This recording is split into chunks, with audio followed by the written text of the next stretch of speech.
It was an amazing show we saw at the opening ceremony and opening game of the Euros 2024. And I'm here with John. We are going to be analyzing what happened in that game, because Germany trashed Scotland 5-1. It was a fantastic game. I couldn't even believe it, because off the camera we were talking about Germany not actually performing in last 3 tournaments. They were knocked out at some point in group stages, but today they put up a wonderful show against Scotland. So we are going to be analyzing all that happened in that game. First with the first half, where they were scored the opening goal at 10 minutes. So how did you see this? How did you see the game? For me, it was a fantastic way to open up the tournament. It was amazing. It was amazing football. This is what we love to see. This is the football we love to see. This is the energy we love to see in the game. Germany laying down a marker, laying down a claim through the title of this Euros 2024, showing title credentials. You look at the energy they brought to the match. It's something I love to see. Look at the flurry of goals we are seeing already. Flush in the first game. We are going to be expecting enough games in this tournament. It's a lot of ginger. I'm excited. The first half ended 3-0 in favor of Germany. Yeah. So you saw the first goal was scored in 10 minutes. The second goal was scored in 19 minutes, and Havertz scored the third goal. It was a penalty kick. So if you look at the stats, I'm going through the stats. Germany had 20 shots in total in that game, while Scotland had only 1. Yeah. They had played Scotland from beginning of the game to the end. Yeah. So generally, Germany did well. So how do you see them in this game? Do you think they are going to go very far in this tournament, or is this a one-off thing? Yeah. My joy is the way they played and controlled the game. If you look at the potential, or if you look at the possession, you see that there's a total story. That's what you call domination in a match. That's what you call domination. There's a lot of fanfare before the match, but when we get into the match, Germany showed up and they acquitted themselves well as title contenders in these Euros. Okay, they dominated possession. They dominated in shots on targets, in chances created. Let me talk about the statistics. 20 shots to Germany, 1 for Scotland. 10 shots on target for Germany, 0 for Scotland. 73% possession, just 27 for Scotland. They had 682 passes. Wow. 682 passes. So it was a total domination. Sure. It was a total domination from Germany. Now let's talk about the first half and the first goal. It was scored by Wirtz. Wirtz scored the first goal in 10 minutes. The pass from Kimmich gave him, and he scored the opening goal. And the second goal for Musiala scored it. The young boy is a fantastic. I think that boy should be player we should watch out for in this tournament. Yeah, we said it earlier in the day when we talked about the top 24 players to look out for. He should be number 1 young player. Yeah, he's up there. Florian Wirtz is a phenomenal player.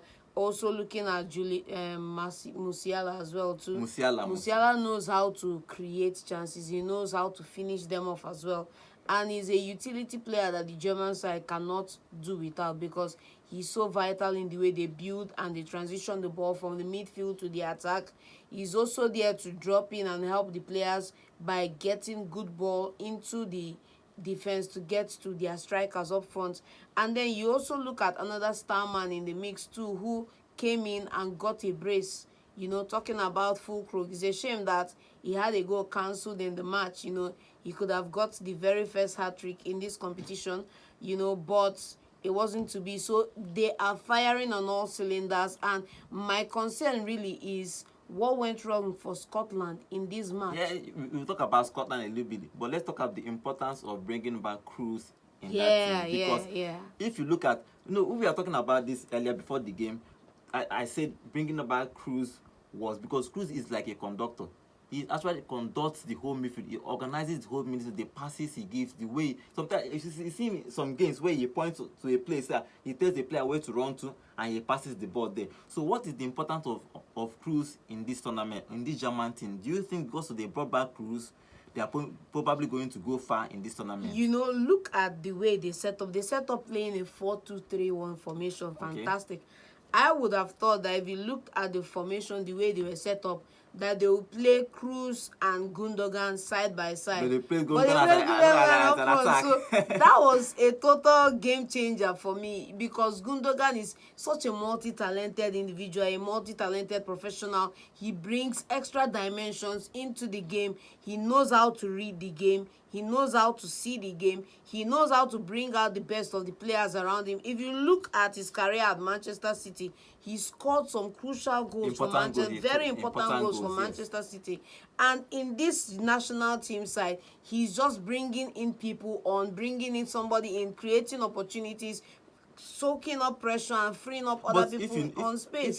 If you notice, for the past games, Kroos wasn't there, but Gundogan was there. Yes. But they weren't winning games. Yes. So are you saying now that Kroos is more important than Gundogan? No, not that he's more important. It's just that what Toni Kroos did in that role today, playing where he did, is what Gundogan was struggling to do when Kroos wasn't around. But now that Kroos is there to play that role, Gundogan is freed up to do some other things higher up the pitch and help out the guys in front of him. So that just complements the side. And again, you have another talented player up front in the person of Kai Havertz, who can drop in. He can also move forward and hold up play, okay? And he's a deadly. You saw him finish up from the penalty spot. Yes. I'm sure he's going to get some goals in this competition as well. So they have something that is working right now. There's a lot of fluidity if you look at the way they play and you look at the options that Jamal Musiala gives them coming down the flanks as well. That guy is I wish my club can just buy that guy. He's young and the way he moves with the ball. I won't say he moves like Messi, but the way he moves the ball. They call him the German Messi, though. So I think a sweet there's boy something to watch. there. So let's talk about Scotland. What went wrong with Scotland? Because everybody was expecting they have good players there. If you look at some of the players they have some Tierney, their captain Robertson. They have some good players. Scott McTominay there. So they have good players. So what happened in that team? What happened? Is it because of the red card? Because the red card came at the end of the first half.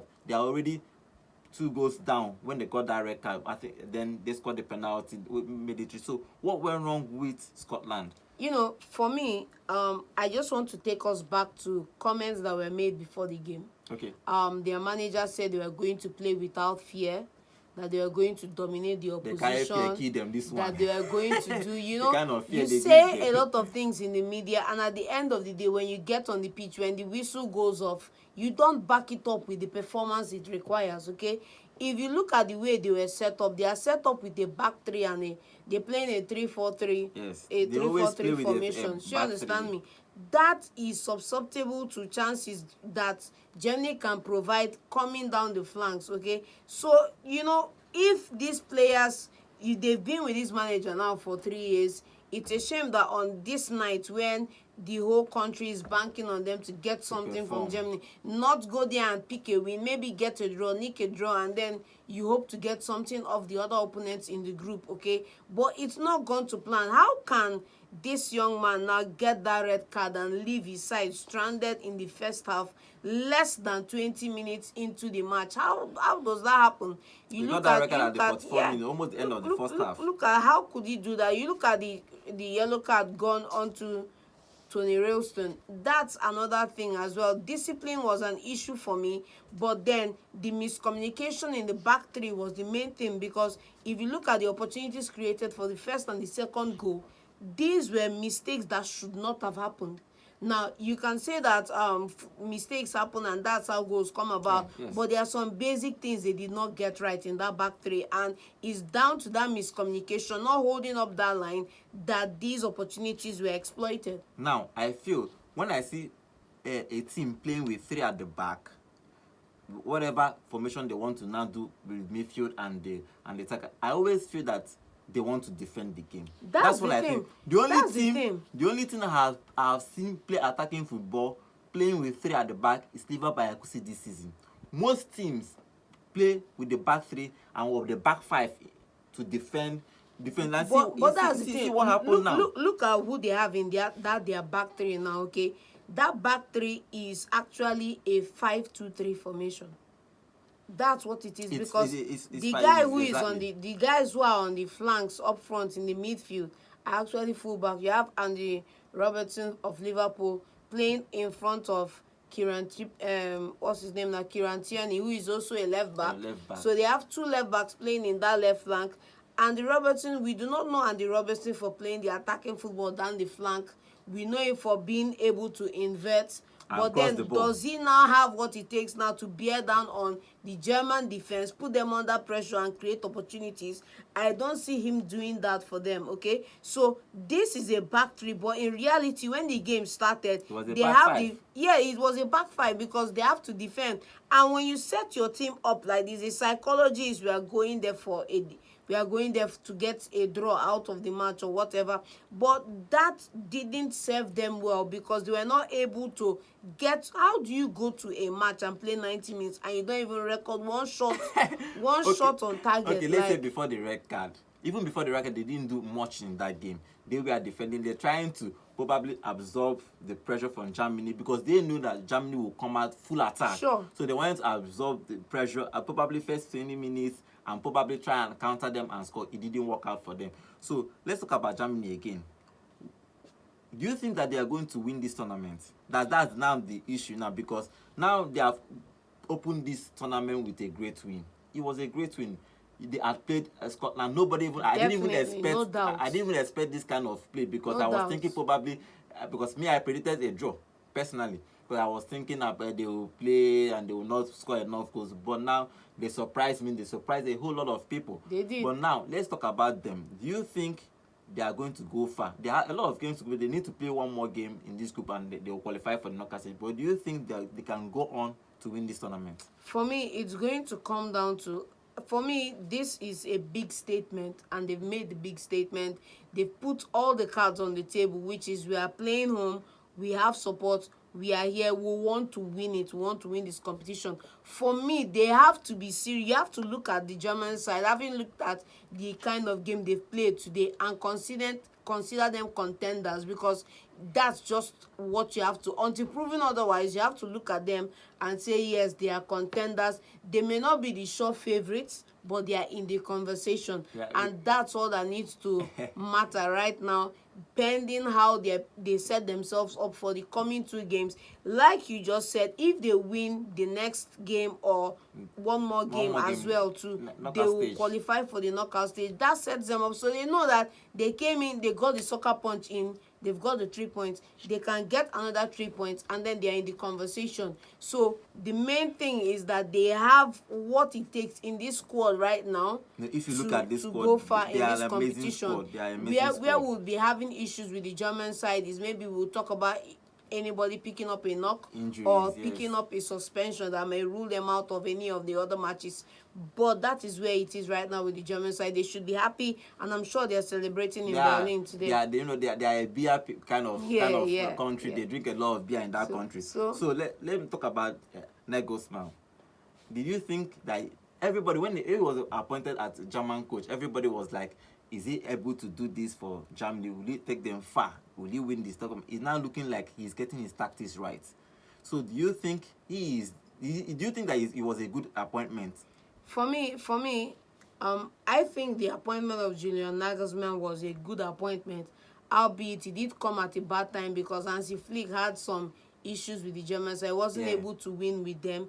Wasn't able to take them to a good big tournament, and I know it was a dicey situation as well too. Bayern Munich didn't actually sack him. Yeah, he was in their payroll. They telling somebody to shift shift small. Yeah. Then bring another coach. Why we pay you before they settle with the German team? I know Hansi Flick was with Bayern Munich before he moved to the German team. And Hansi Flick was super successful with the Bayern Munich team, and he went to the national team. It didn't work out.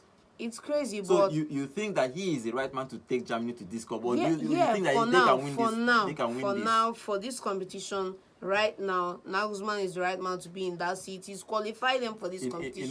Say, when you win game, you'll be like superstar. They should give him the opportunity to see this one out. I know everybody is at the back of the mind thinking about a certain goggle-wearing club somewhere, but they should give him this opportunity, this moment in the sun, to take this team as far as he can take them, and then we'll have a conversation of if he should continue or not. Okay, That was an amazing game today. Germany trashing Scotland 5-1. It was an amazing game. I saw that game from beginning to end. Germany outplayed their opponent, and John has done critical, sweet analysis about that game. I hope we keep seeing this kind of game throughout this tournament. We want goals. We want it to be raining goals throughout this tournament. Don't forget to subscribe and share this content, where we're going to be analyzing majority of the big stars game in this tournament. We are going to give you the analysis, the highlights on what's happening in Euros 2024. Follow and subscribe. Share this content. Don't forget to share this content. Please share this content. Don't forget. Share this content. It is me, Godwin, signing out. See you.